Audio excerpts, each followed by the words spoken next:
Hi, Chris here with V-Line Industries. Today we're going to go over the basic install of our V-Line closet wall. Let's go over some of the basic tools you're going to need to finish this project. First, you're going to need a drywall saw, a 7/16 socket wrench, a stud finder, any marking device, pen, pencil, marker.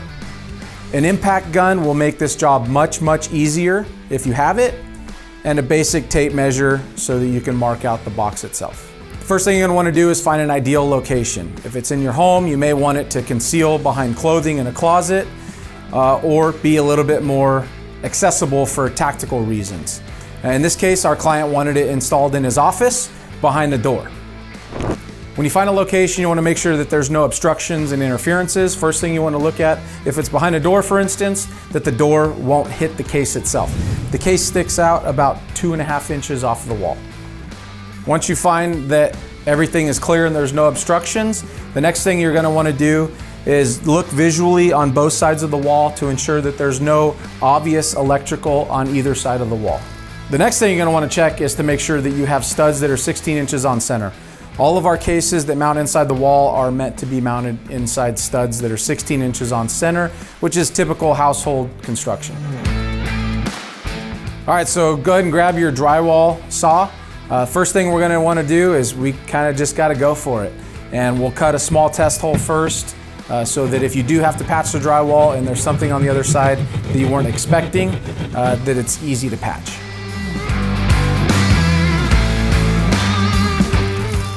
Now we're going to go ahead and mark the dimensions for the cutout itself. The outside dimensions for the cutout are 14 1/8 by 50 1/8 approximately. So now we've marked the bottom and the top of the case. We're going to use the studs themselves to help us cut out the width of the box. Depending on the construction, you may have to shim here and there. We won't know until we get into this. So let's go ahead and cut this out and let's see what we end up with.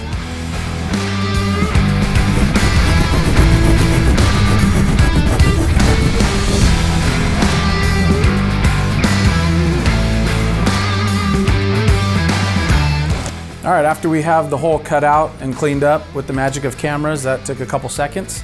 Ideally, it will only take you a couple minutes to do this. Like I said, use the studs as kind of your guide, and we're ready to install the case.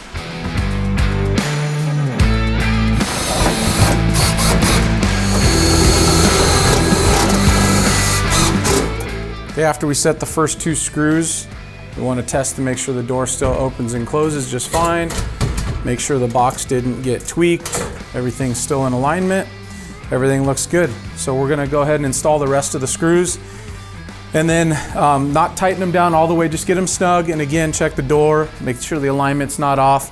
Sometimes if the hole is a little bit larger than the box may be pulled out of parallel and you may have to loosen some screws up. So we're going to go ahead and install the rest of the screws and we'll come back and check out fitment after.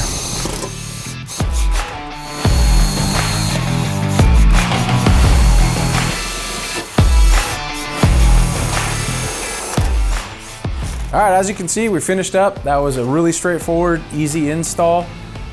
This customer opted for our single panel rifle mount with a couple of shelves. He'll load it up and add some more stuff to it. I think it turned out pretty cool, and it adds a little bit to an otherwise boring space on the wall. Good talking piece. Turned out nice. So if you have any issues, anything comes up, feel free to call our customer service agents. We've got live customer service agents. They would love to hear from you. You can also check out the rest of our products at www.vlineind.com. Look forward to hearing from you.